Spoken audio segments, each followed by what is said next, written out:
Coming soon to Arizona PBS. Next time on the PBS Arts Fall Festival. Join David Letterman, Sigourney Weaver, and many more as they celebrate the comedic genius of Bill Murray. The Kennedy Center Mark Twain Prize for American Humor. Friday night at 8 on Arizona PBS. From the Cronkite Studios in downtown Phoenix, this is Cronkite News. An ongoing look at the issue of opioid overdoses, what some chronic pain patients are turning to for relief. And how Mexican gray wolves are successfully finding their place in Arizona wildlife. Plus, more than 1,700 miles separate Phoenix and Chicago, but the distance isn't stopping many Chicago Cubs fans from embracing their World Series appearance. Cronkite News starts now. Good evening and welcome to Cronkite News on Arizona PBS. I'm Alex Capriello. And I'm Alexis Ducrath. Thank you for joining us. Breaking news tonight, Sheriff Joe Arpaio has been formally charged with criminal contempt of court for ignoring a judge's order in a racial profiling case. Prosecutors promised 2 weeks ago that they would charge Sheriff Joe Arpaio, but the misdemeanor count wasn't officially filed until a judge signed an order today. Arpaio could face up to 6 months in jail if convicted. The sheriff has acknowledged defying a judge's order in the profiling case to stop his immigration patrols. Arpaio's officers were found to have violated the rights of Latinos. Arpaio's lawyer and the sheriff's office didn't immediately return calls seeking comment. The charge comes as Arpaio was seeking a 7th term in office. Reporter Natalie Tarangoli is following the latest in the race. Opponents of Arpaio are going door to door in Maricopa County, urging residents to vote against Arpaio on Election Day. Organizers and Mayor Greg Stanton were in Phoenix as they prepare for the final push. They believe in this community, and they know that if we bring a change to the sheriff's office, that's going to shine a very positive light on us here in Maricopa County, and I agree with that. Phoenix Mayor Greg Stanton met with Basta Arpaio, a campaign focusing on unseating Sheriff Joe Arpaio. Basta Arpaio members are doing everything they can to keep him from serving a 7th term. And we're all going out there to make sure that these folks that haven't voted in the past are going to go out and vote, and they're going to vote against Arpaio. But America's toughest sheriff is in what many think is his toughest race yet. A poll taken 2 weeks ago by the Arizona Republic, Morrison, and Cronkite News showed Sheriff Arpaio trailing opponent Paul Penzone by nearly 15 points. It's really good news, and we're going to continue with that momentum and that same energy and determined so that we do see a change on November 8th. The campaign said 200,000 young people became eligible to vote in Maricopa County since the last election in 2012. Basta Arpaio hopes to capitalize on these new voters. Somebody you know has been affected by this somehow, some way, and with that new energy and with the help of the Basta Arpaio campaign, there is, that's why the polls are showing that. But they can't just rely on the poll numbers. We have people knocking on doors pretty much 24/7 for the next 2 weeks. And they're getting support from Mayor Stanton. As the leader of Phoenix, the largest city in Maricopa County, it's the least I can do to come out here and support these great, highly inspirational young people who are really getting it done. It's awesome. The Arpaio campaign said they feel like they're in good shape in terms of voter support as they approach the election. Natalie Tarangoli, Cronkite News. We have new numbers on early voting from Maricopa County Recorder's Office. As of today, about 20% of registered voters in the county have already cast their ballots. As of this morning, the Recorder's Office had received 405,224 early ballots by mail, and 7,726 people have voted in person at early voting locations. For comparison, there are about 2 million registered voters in the county. Just shy of 1 million people voted early in Maricopa County in the 2012 general election. In the presidential race, Democratic presidential nominee Hillary Clinton is campaigning in Florida today, attacking Trump's knowledge of governing. At the event in Coconut Creek, she spoke about her perception of Trump's understanding of the presidency. I think this all started when George Washington refused to become a king, right? Now, Donald Trump probably would have called him a loser. Instead, that was one of the most important decisions any president has ever made. 8 years, it's time to move on. Clinton added that the first thing a president does is take an oath to defend the Constitution, and she has doubts whether Trump understands what that means. Republican presidential nominee Donald Trump making sure people know his opinions on the hike in Obamacare costs. Trump told the crowd in Sanford, Florida, that Obamacare is no good and he would never use it. They said 25%. Forget 20. You'll take 25%. It's going to be 60, 70, 80, 90%. In the great state of Arizona, it's over 100%. It is crazy. Trump also visited his golf course in Florida, where he spoke with some of his employees on Obamacare. For those enrolling in marketplace plans, be ready for sticker shock. There are 2 remaining Affordable Care Act insurers in Arizona, and they are raising rates by 50 to 75%. Blue Cross Blue Shield of Arizona and Centene and Better will be the only marketplace options in Arizona starting in 2017. Look at what is available for them and make the choice depending on their needs, based on income or based on the subsidies that they might be getting from the government. Pima County residents will have the option of Centene or Blue Cross Blue Shield. According to Arizona Department of Insurance filings, rates will go up 51%. The rest of the state will have the option of Centene with a rate hike of 74.5%. They should be able to be at a similar plan and be able to get the subsidy so that they don't pay that much money. The actual amount customers will pay varies depending on age, whether he or she smokes, and income. They cannot be denied health coverage because of a pre-existing condition. Like for myself, I'm being diabetic. I was always having to pay extra than anybody else because I am diabetic. Now with this law, I can pay the same as someone else my age and that don't smoke like I do. Families with children will also be able to apply for kids care, covering newborns up to the age of 19. Those people between the 138% to 200% of the poverty level will be able to qualify for kids care. Starting on November 1st, the 3-month enrollment begins. There are also 3 non-marketplace plans: Aetna, Cigna, and Phoenix Health Plans. The No on Prop 205 campaign is getting a major donation of $500,000. The latest donation to the campaign against legalizing recreational marijuana in Arizona comes from billionaire and Las Vegas casino owner Sheldon Adelson. Contributing against marijuana legalization is nothing new for Adelson. He gave about $5 million in 2014 in opposition to marijuana legalization in Florida and $2 million in Nevada. The No on Prop 205 campaign has raised more than $4 million to date.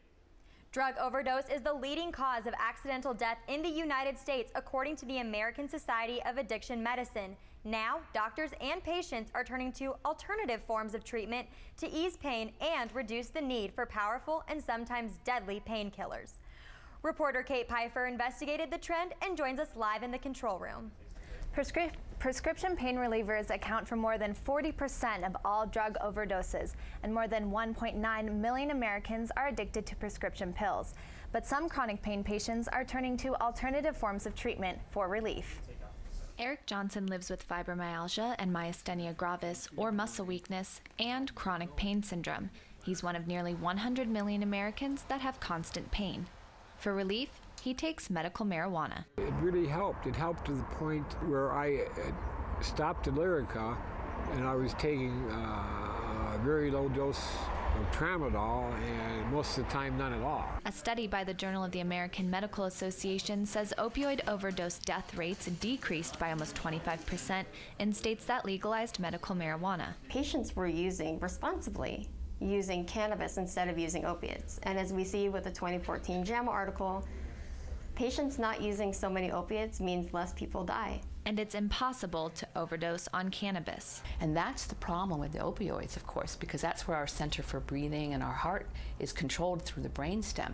And that's where you get those accidental overdoses that are occurring in droves and has become the #1 cause of accidental death in the United States. Dr. Stephen Sywick says there needs to be more pain management education, starting with doctors. Many of these overdoses are in fact accidental because the patient hasn't been made fully aware of the potency of these medications. Although Johnson finds relief in cannabis, it's not a viable option for everyone. Instead, some patients turn to the pain center for treatments such as epidural injections and compression therapy. If I can get your swelling down, the pain relieved with these interventional types of therapies, then I'll be able to concurrently wean down those opiate medications. Other forms of alternative pain treatment include acupuncture, chiropractic manipulation, meditation and yoga, supplements and vitamins, and massage therapy, among others. At the University of Arizona, researchers are looking into other opiate-based treatments that relieve pain and prevent addiction. We wanted to develop a novel compound that inhibited the pain, but was non-addictive. So our compound isn't necessarily to treat people who are already abusing opiates, it's to prevent them from getting addicted to opiates in the first place. It has been successful in animals, but it will take years of additional testing to make it to market. Now it is very exciting to think 10 to 15 years in the future down the road to see our compound or something similar actually help those 100 million people who suffer from chronic pain.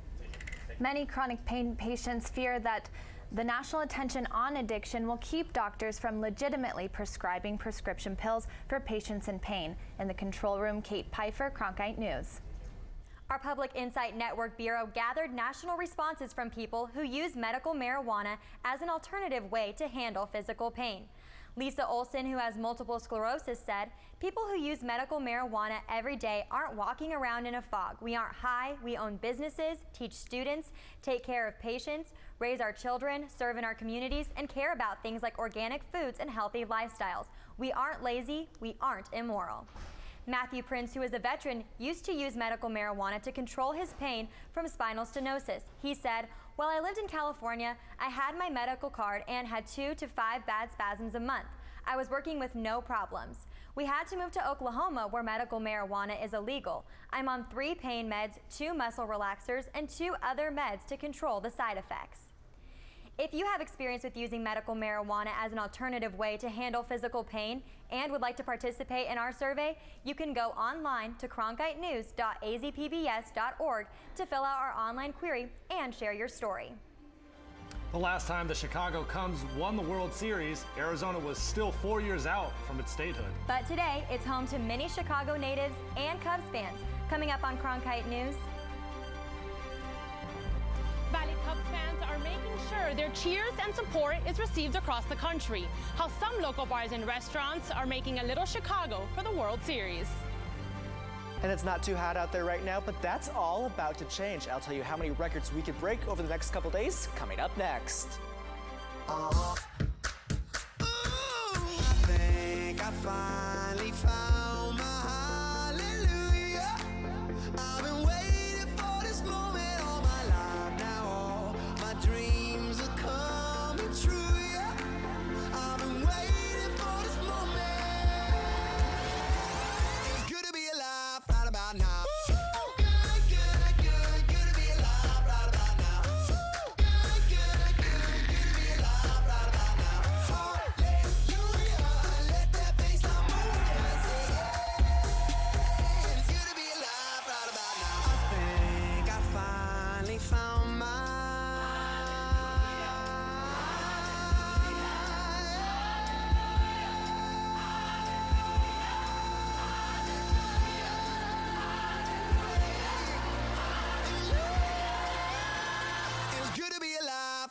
Now.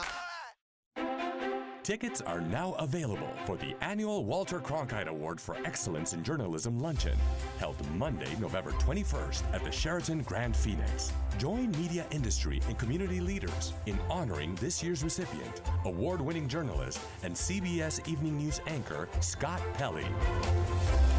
The annual Walter Cronkite Award for Excellence in Journalism Luncheon. cronkite.asu.edu/luncheon. The last time the Chicago Cubs won the World Series, Arizona wasn't even a state yet. The year was 1908. And the last time the Cleveland Indians won the series, it was 1948, and the Arizona population was less than 750,000. But today in Arizona, both Indians and Cubs take the field together in the Arizona Fall League. Reporter Gina Berg took the diamond with the Mesa Solar Sox. Cleveland isn't the only place where Chicago Cubs and Cleveland Indians jerseys will appear on the same field as the World Series gets underway. It's also true here in the Arizona Fall League, but unlike the World Series, representatives of the Cubs and Indians organizations are teammates. It's fun. It's a good atmosphere for us in there, and pretty cool to have two teams going at it for the World Series. This World Series is personal for the Mesa Solar Sox. Both organizations have prospects on this team. And while the World Series is starting to heat up, tensions remain lighthearted and fun in the clubhouse. It's been nice to see both of our organizations make it to the World Series and the success that they've been able to have. So there's definitely some pride on the line, but we're having a fun time with it. The Solar Sox feature top prospects from 6 Major League organizations, including 7 players from the Cubs and 8 from the Indians. They said they will be watching closely as both their respective clubs try to break championship droughts that have lasted generations. The Indians last won the series in 1948. For the Cubs, it's been over 100 years, 1908. But the players on the Solar Sox won't let this pursuit get in the way of the dynamics on the team. We make fun of each other a little bit, and I'm sure after some of the wins and losses it'll be fun, but we're just enjoying it. One player just left the Solar Sox for a spot in the World Series. The Cubs' Kyle Schwarber flew out Monday night after a brief rehab appearance in the Fall League. He's been out since April with a knee injury, but was placed on the Cubs' World Series roster Tuesday morning. In Mesa, Gina Berg, Cronkite News. Schwarber is in tonight's Game 1 lineup as the designated hitter, batting 5th for the Cubs. He will have plenty of support here in the Valley. Long known as a haven for folks with roots in Chicago, it should come as no surprise that Cubs fans have been showing up in big numbers at bars and restaurants in the area with Windy City connections. Giselle Cancio is out at Half Moon Windy City Sports Grill in Phoenix, where Cubs fans are getting excited. Giselle? Half Moon here in the Biltmore area is packed with memorabilia from Chicago's deep sports history. But Cub fans are focused on trying to eliminate a 71-year-old's piece of history over the next week. And Half Moon is roasting a goat in efforts of trying to make what's known as the curse of the Billy Goat a thing of the past. Back in 1945, of course, the Billy Goat curse started, and it's kind of haunted us ever since. And we thought a great way to try to break that curse and kick off Game 1, we're going to roast an entire goat out on a spit in front of the restaurant tonight during Game 1. Moiso says business at Half Moon has increased 30 to 40% during Chicago's playoff run. He expects a sold-out crowd each night the Cubs take the field. Chicago deep dish pizza institution Luminati's location in Central Phoenix is also gearing up for the World Series after opening its first restaurant outside of Illinois here earlier this year. General Manager Bernie Pethel anticipates serving hundreds of deep dish style pizzas to excited fans craving a little piece of home. I kind of had to pinch myself because once we won, the entire restaurant blew up. It's crazy, it's loud, and I had to pinch myself thinking, not even in Chicago. So it's huge. I mean, it's huge that we're here. It's huge that there's so many Chicago people that live here. No, I didn't have anything. All right. If one thing's for sure, it's that there's strength in numbers. According to Crane's Chicago business, Phoenix was the top out-of-state relocation for Chicagoans looking for a new home between 2009 and 2013, making this week a great week for business. Live in Phoenix, Giselle Cancio, Cronkite News. Lots of fun out there for fans as the series gets underway. Here with us now is Tyler Klaus from the Weather Center. So Tyler, big game tonight for both the Indians and the Cubs. What can we expect if you're going out there? Well, it's going to be really chilly according to Arizona standards, but if you're in Cincinnati, Ohio, it's not going to be bad. It's going to be about 51 degrees at tip-off with partly cloudy skies, but that wind is going to be up there a little bit. It's going to be about 11 miles per hour, so that could affect some of the home run balls and foul balls, so we'll have to see and watch the game. But back here in Arizona, temperatures are really warm. We have 91 degrees right now in Phoenix, 66 degrees in Show Low, and 62 degrees up in Flagstaff, and 89 degrees down in Yuma. But those high temperatures are going to remain as we take a look at for our almanac for today. We saw a high of 92 degrees. Our average is 85 degrees. It's well low of our record of 96, which was set back in 2014. But we did set a record today. We actually tied a record. We tied 21 consecutive days above 90 degrees for October. That ties a record set back in 1991. We have that potential to even shatter that record over the next couple of days, though. We could see 26 straight days with temperatures above 90 degrees before the week is out. As we take a look at the 7-day forecast here, we're warming up to 95 degrees on Wednesday with sunny skies, but take a look at Thursday, up to 100 degrees on Thursday, so very hot. As we take a look at that almanac for Thursday, the average high on Thursday is 83 degrees. That record high is 98. If we do hit triple digits, we will break another record for the latest day of the year, hitting 100 degrees or above. That's currently set at October 23rd. back in 2013. As we take a look at the rest of the week, Friday cooling down to about 92 with partly cloudy skies. Saturday and Sundays cools off nicely to 93, 92, and Halloween on Monday is looking perfect. We cool down to right about average at 86 degrees with partly cloudy skies. In the evening for trick-or-treating, it should be about in the low 80s, so perfect night for trick-or-treating on Tuesday, 85 degrees with partly cloudy skies. Tyler Klaus, Cronkite Weather. A programming helping cross-foster Mexican gray wolves is finding success. Coming up on Cronkite News, how wolf pups born in zoos are being reintroduced into their natural habitat. 1, 2, 3, 4, 5. I'm always searching to feel like I fit into something. We are the people that we are because of our past.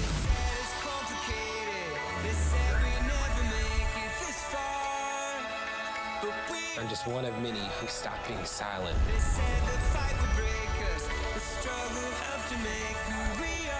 It's just proof of how far we have come.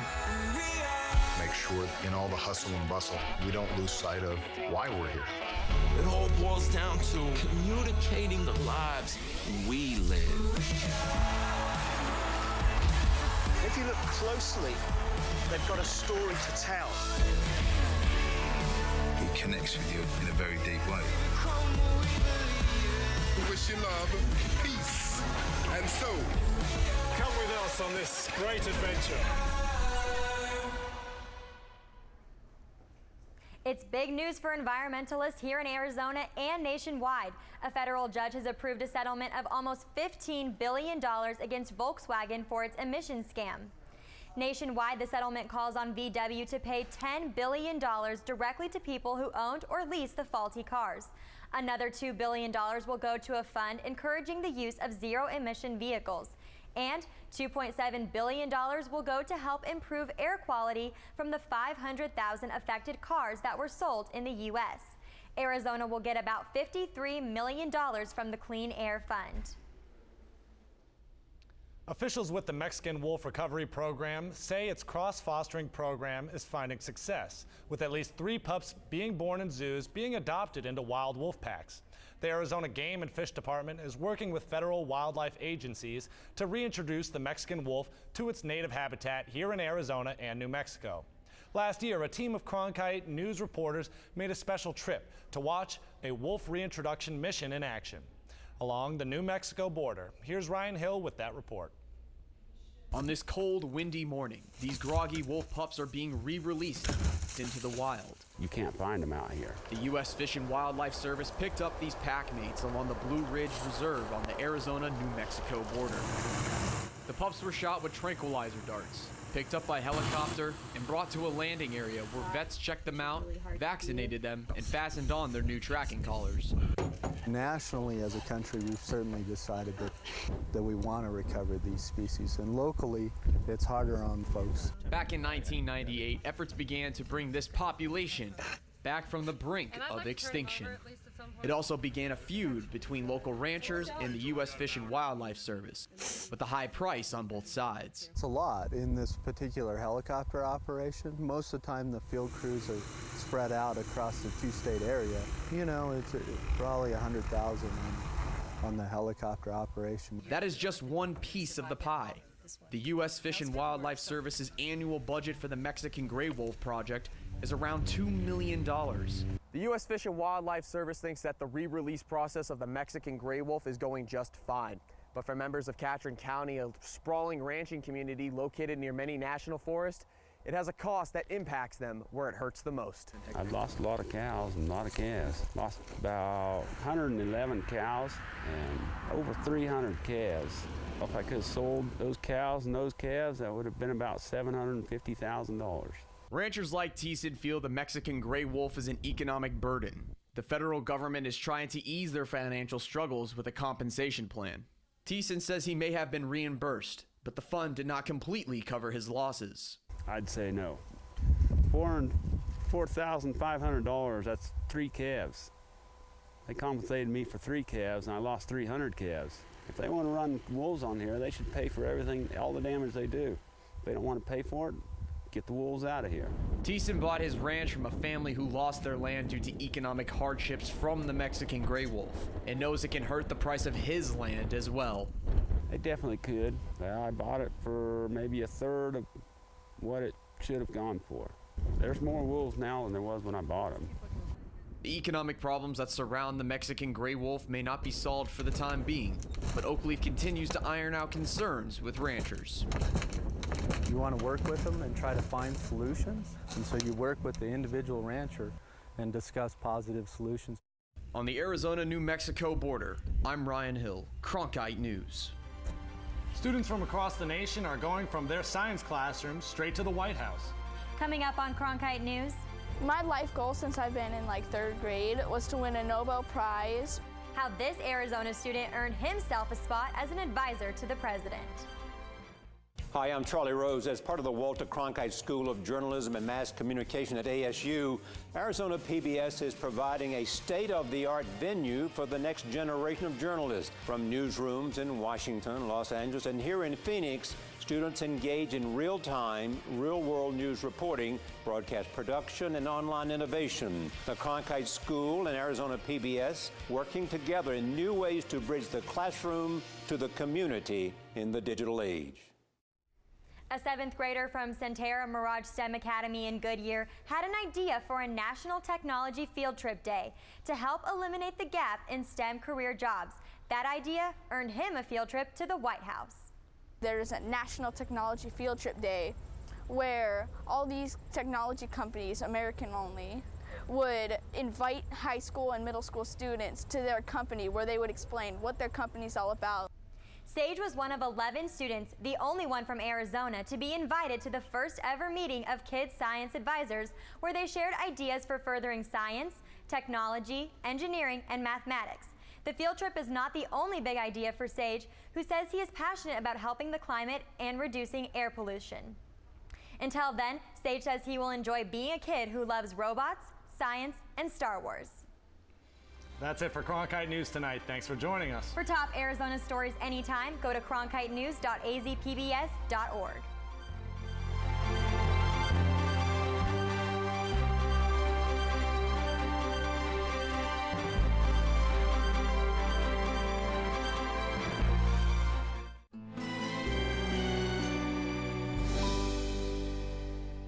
Legendary producer-writer Norman Lear changed the face of television. Comedy was our business. By making us laugh and think. All in the Family was the greatest. We were engaging in reality. Meet Norman Lear. Just another version of you. On American Masters. Tonight at 8 on Arizona PBS. I like to say that I'm a girl stuck in a boy's body. A story about change. I feel, in a sense, like something's been robbed, so my daughter's gone. And what it's like. Now I'm actually me. Growing up trans. Tonight at 9:30 on Arizona PBS. Explore new ideas and new worlds here on Arizona PBS, a community service of Arizona State University.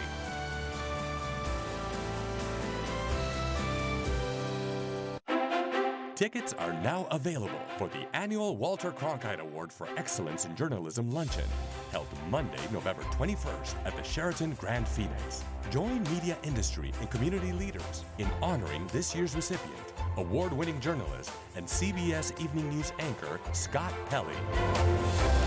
The annual Walter Cronkite Award for Excellence in Journalism Luncheon. cronkite.asu.edu/luncheon. Coming up next on Arizona PBS, Life and World.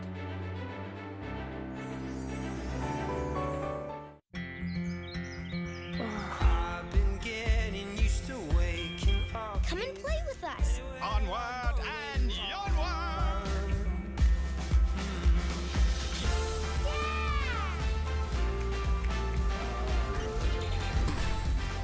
Good ideas open up a whole new world of possibilities. The more you know about history, the more you know about yourself. The sky is the limit.